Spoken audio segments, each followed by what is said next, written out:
Victor Webanyama, the kid from Le Chesnay-Rocancourt, France. The 20-year-old who got Russell Westbrook saying multiple times how one of a kind he is. Giannis Antetokounmpo, after a battle with him, can't even find words and ends up just saying, He's unbelievable talent. Kevin Durant gushing that he is going to be a force in the league for a long time. LeBron anointed him to be the alien and followed up with adulation whenever he's gotten a chance. He just turned 20, and he's already got superstars and average fans drooling over him. But who can blame them? The hype is real, man. In a league where the flock of unicorns is just growing every year, he might really be the most unique of his kind. Let's talk about it. All right, let's start off with the obvious stuff, his scoring. Wemby is really good at putting the ball in the basket. Of course, he's got to do it while making others look objectively bad. I mean, look at these highlights, guys. He makes grown men look like kids in a playground. But can we grasp how truly good he actually is? I mean, by now, we've seen all the mind-melting dunks, long-range bombs, nutmegs, fancy and-one dribbling, and even more. Of course, there's a good reason why he's considered to be the 7'4" Kevin Durant. But are we sure just how rare it is what he's doing? Set aside the highlights and viral clips and let's crunch the numbers. Since he just turned 20 a few weeks ago and scored most of his points when he was 19 years old, let's look at the rookies who averaged 20 or more points per game even before turning 20. Not all that surprising, but still an awesome feat, is that it's only him, Zion, and Luka who have done that for the past 10 years. But that's almost obvious, right? Of course, that's the baseline expectation for such hype. But knowing what we know now, he's way better than the hype. So let's dig a little deeper. Do you know who are the other rookies in NBA history who had such a feat? Only Kevin Durant, LeBron James, Carmelo Anthony, and Victor Wembanyama. These are all-time greats we're talking about here. But how about efficiency? If we'll actually filter all those names with at least 50% true shooting percentage, you'll be surprised that only him, and recently Zion Williamson, are the only rookies in their teens averaging 20 points while shooting north of 50% from the floor. We can make another video for Zion Williamson, who's a unicorn in his own right. But it's safe to say Wemby already has more nuance in his game than him. Wemby routinely takes pull-up threes and step-backs in almost all variations of the move. Side step, stutter step, rip-through step, again step back, and maybe even some more to set up his shots. He even runs inverted pick and rolls with San Antonio's limited guards and sometimes darts through empty spaces or relocates for a three, Steph Curry style. His understanding of when and how to cut with a variety of potential finishes, his monster-level catch radius, excellent balance, flexibility, and spatial awareness, paired with massive soft hands, is really scary. I mean, when have we ever seen a 7'4" giant who can regularly outsprint players who are at least a foot shorter than him? Or a guy that just slams on the brake on a moment's notice to decelerate, or do a quick spin move to make a cut to the basket? And it's clear that his feel is just growing, especially that as the season progressed, it's so evident that he is already executing plays within a flow of offense that have never been drawn. And that is really scary. I said all that to simply highlight what's even more dumbfounding. The reality of Victor Wembanyama doing all that historical scoring in a never-before-seen fashion. And that's not even his most valuable contribution to winning. That said, let's talk about his most prized strength, defense. Although probably not as admired but equally as viral in the socials is just how impactful he is on defense. The word impactful might not even give justice to how vile and traumatic his defense is for the opposing teams. I mean, you've seen the Joker try almost all his herky-jerky, awkward rhythm patent shots and still get blocked. Giannis, a fellow Titan, tried to bulldoze him, thinking he can actually bully the kid, but to no avail. Instead, Wemby swats it, giving us a majestic photo that's going to the annals of basketball as a moment of his arrival. Got LeBron scared after driving and forced him instead to try a fadeaway, and still got blocked. Lauri Markkanen, Zion Williamson, John Collins, Chet Holmgren, DeMar DeRozan, Trae Young, Tyrese Halliburton, just to name a few, tried, but, At least they tried.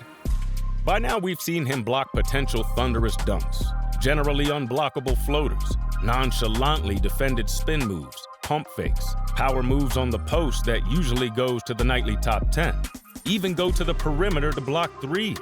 And we wouldn't do justice if we will not mention the soul-sapping blocks. I'm talking about the thing when he just catches it in midair. You see, all that is iconic, but if you ever played basketball, those things build up, plant seeds of flashbacks, nightmares, and severe anxiety, as well as uncontrollable thoughts about the event. Look, I'm not trying to sound like a therapist talking about all this trauma, because I'm not. But Wemby has given these guys a lot to think about. Would-be scorers second-guessing their shots, conflicting feelings, and differing thoughts. He also forces good playmakers and methodical shot-takers alike to make hasty and hazy decisions. In their first encounter this season, it's clear that Giannis, who let's not forget is a human freight train, changed his driving angles throughout the game because of Wemby's presence. Even Kevin Durant, one of the best scorers in NBA history, 8th in NBA's all-time scoring leaderboard, hurried some of his shot attempts knowing that it was in Victor's range to block it. You see, it's not just about Wemby blocking shots, but also forcing his opponents to take unusual shots just to avoid potentially getting blocked. And of course, that fear is justified. The kid is already leading the league in blocks by an average of 3.6, with a total of more than 245 blocks and counting. And probably even more mind-melting is the 10% block percentage. If you haven't heard about block percentage, this is the stat that captures just how much the defensive player reduces the opposing player's shooting percentage. For context, Rudy Gobert, a 3-time Defensive Player of the Year, a perennial blocks leader, and the anchor of the league-leading Minnesota Timberwolves in defensive net rating, only has a 5.5 block percentage. And let's not forget that Gobert has a way better defensive team around him than what Wemby has. As you may know by now, Wemby is not just parking inside the paint either. I mean, he doesn't have to, as his length can afford him to block shots at the rim even when he's outside the paint. He regularly blocks threes and shots from the perimeter that are not usually blocked. His 8-foot helicopter blade wingspan paired with physics-defying mobility and growing defensive understanding of the game is not just for blocking and stealing either. Usually, he uses this as deterrence to normal NBA plays. So let's look no further than the pick and roll, where he agitates the ball handler enough to disrupt his decision-making whether to shoot or to pass, since he can get to both, while also defending the screener whether he pops or rolls. And even more unthinkable is how he routinely gets to the shooter when the ball is kicked out. This explains why seasoned playmakers are spooked running their offense. With that length, easy kick-out passes or entry passes aren't that easy to execute with him on the court. All these are already scary, but that thought quickly turns doomy if your team is not the San Antonio Spurs, when you take in the truth that he is doing all these in just his first few months in the league. I know all that is a lot, but we won't really do Victor Wembanyama's season justice if we don't talk about his nuance in his game. That isn't really discussed all that much. His passing. After just a few months of letting Jeremy Sohan run the point, the Spurs over the past few weeks actually ran their offense through Wemby, and the results are spectacular. His size affords him to see over defenses, then maps where the help defenders are coming from and what are his options, and then deliver it in angles that don't usually exist. Over this past season, he already showed us a variety of bounce passes, shovel passes that are often done without looking, skip passes, one-handed lead passes, even behind the backs and over-the-shoulder passes. And he is clearly doing this with a high basketball IQ, because if you watch how the defense plays them from quarter to quarter, or even in the same quarter, you know he's actually crunching the details of it and attacking accordingly. You overhelp and leave the paint slightly open, and he'll just no-look pass to a cutter. When a team overhelps, and sometimes even when they properly blitz, but leave someone open, he will find the open man. It's already chilling that he's doing this with a certain pace, both in fast break and in a half-court setting. It's doomsday, especially in this era of how basketball is played, when he further tightens the delivery in some of these passes, and from there learns how to manipulate defenses and orchestrate the offense. So far, he's showing glimpses of it, and imagine how much the floor would open up to him if his shooting improves and gets a few more tricks up his sleeve. Certainly, the game would slow down even more for him, and if the Spurs continue to improve their roster, this team will be doing a lot of damage. We can almost be sure of this, knock on wood, injuries aside, because we had one season of just how cerebral he is with his approach to the game. His understanding of the game, his processing time, how defenses are reacting, and how exactly to dissect that is almost at LeBron, Luka, and Jokic's level. On top of all that, he's got passion and hustle in him. He's got that dog in him and that clutch gene. In game, it shows just how much he sprints during fast breaks, hustles for 50-50 plays, and commits on defense. Less nerdy though, he clearly gives extra oomph in primetime matchups. Against Giannis, KD, Chet, especially Chet. I mean, watching him play shows you he really wants it. Wemby already had 22 games with 5 or more blocks. The last time a rookie had this was with Shaq and Alonzo Mourning back in 1993.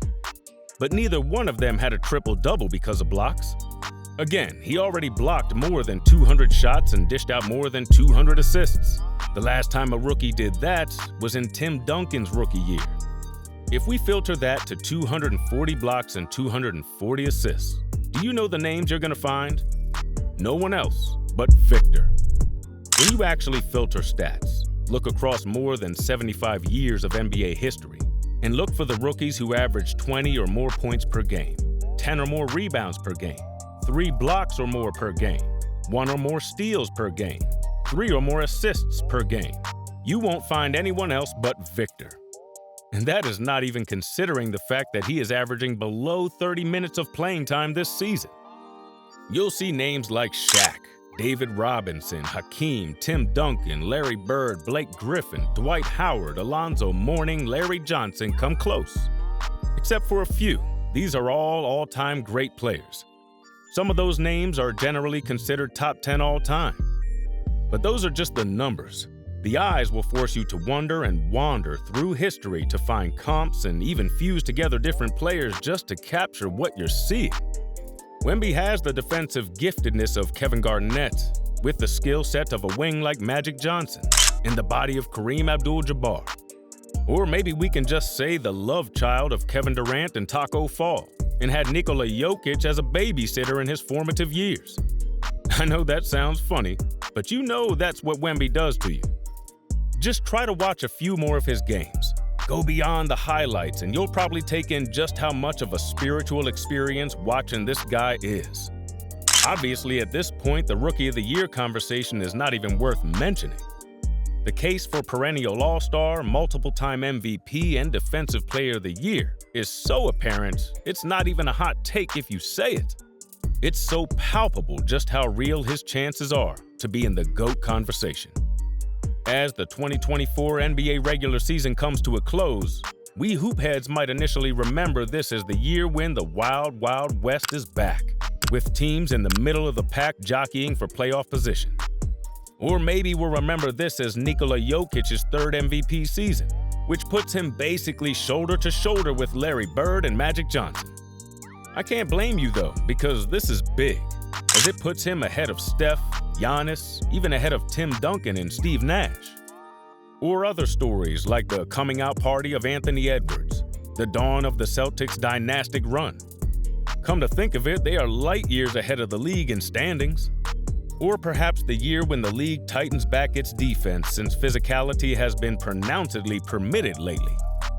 All things considered, all that can be true and all those storylines can rightfully be considered as the story of the 2023-24 NBA season. But personally, I sincerely believe that we will remember this season as Victor Wembanyama's arrival. The start of Wembageddon, as some corners of the internet put it. The season the NBA starts bending its collective knee and venerates the unparalleled greatness of Victor Wembanyama. If you like this basketball content and want more, Feel free to like and subscribe, and we'll see you next time.